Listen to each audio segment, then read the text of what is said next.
So picture this, in World Tour or Ranked, you've been chased down, had circles run around you, and eliminated over and over again by a light player equipped with the sword.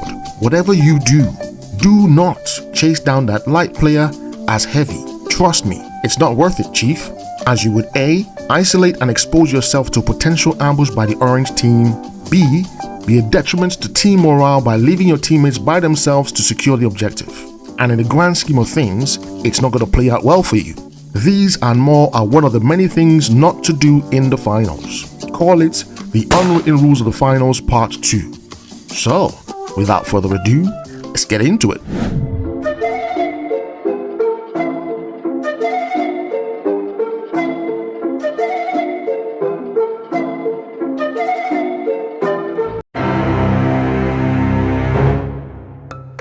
There are 100 ways to kill team vibes and team synergy, and this one makes it 101. Do not interrupt a teammate in the middle of a hard res, especially using the defib, as the end result is wasting more time and teammate will respawn with half health and all his gadgets on cooldown. Plus, it's a straight vibe killer. In some cases, I've been privy to teammate A straight grabbing my statue from teammate B while I'm 3/4 way from getting respawned. Why the hell would you do that? If it is safe to do so, stick with the hard res. Unless you have bogeys incoming, by all means, relocate your statue to a safe location and let her rip.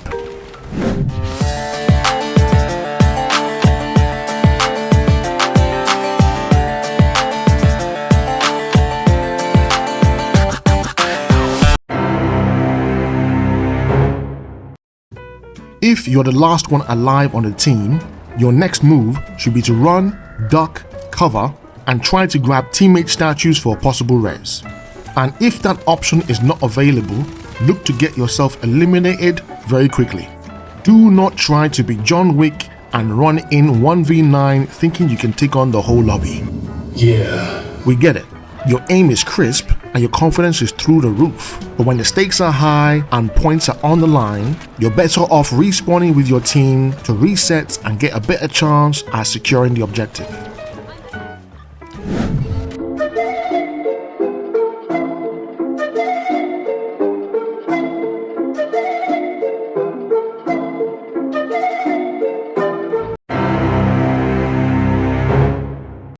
In the finals, taking fights, infiltrating enemy lines, etc., teamwork is highly required, especially while stealing the cash out. Do not leave teammate exposed and vulnerable while making the steal. Unless he backs out, he's literally stuck in that steal animation and requires your presence and protection to sponge and respond to enemy fire. The opponent, who is one shot and running for dear life, is not priority. The steal is, and requires your proximity to teammates to secure the objective.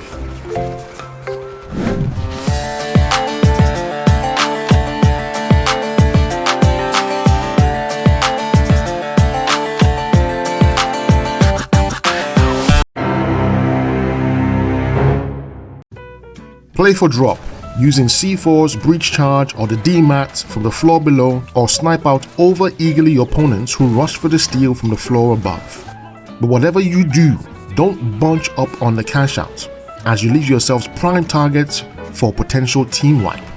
Especially on the train, in a wide open space where you can get picked off from height and various different angles is an absolute death trap. You could even take it a step further and relocate the cash out using jump pads, your basic winch claw, or even using the lock bolt tech. Although in this case, you prefer your light teammates to move the cash out as they are more nimble and have better movement.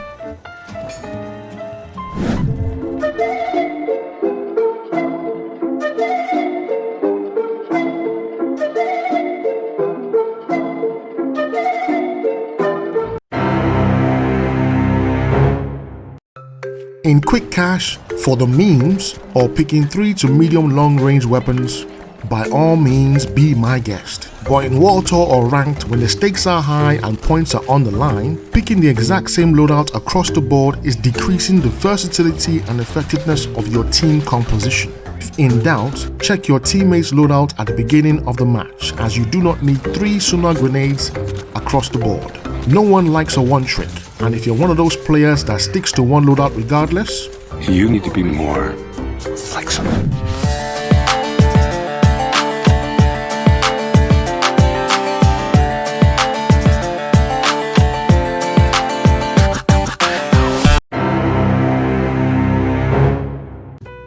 If it's for the first cash out and you get team wiped, respawn, regroup, and try again. Don't use respawn tokens on the first cash out, as it gives you the least amount of cash, especially if there's enough time.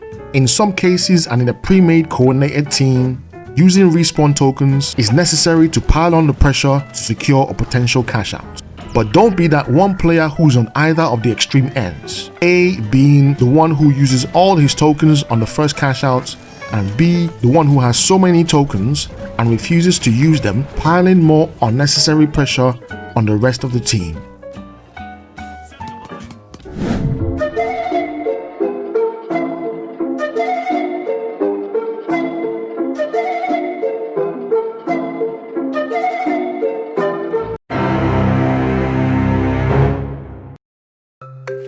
You're getting a 2 for the price of 1 with this point. This includes and is not limited to attempting to steal without wiping out the opposing team. Now, in the case of being a third party to a gunfight, it is possible to force the issue, but trying to make the steal with the opposing team right next to you makes no sense. And you, Joey, can't read the room. In a straight team versus team gunfight, you're better off executing a team wipe before securing the cash out.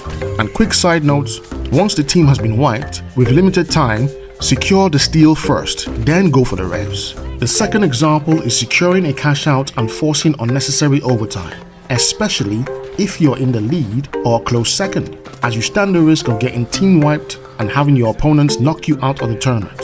You're better off camping and securing that last cash box far away from any cash out stations to increase your chances of advancing to the next stage.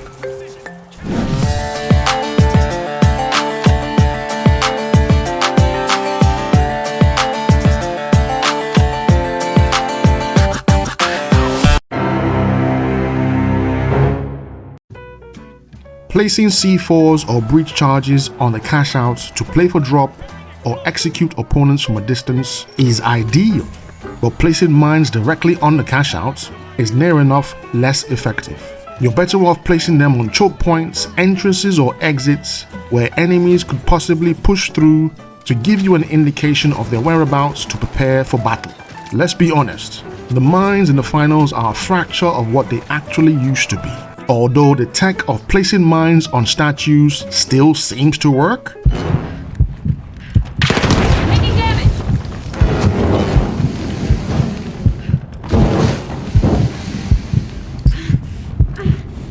Going things up. 8 things not to do in the finals. Thank you so much for watching, and until next time, your gaming craftsman is out.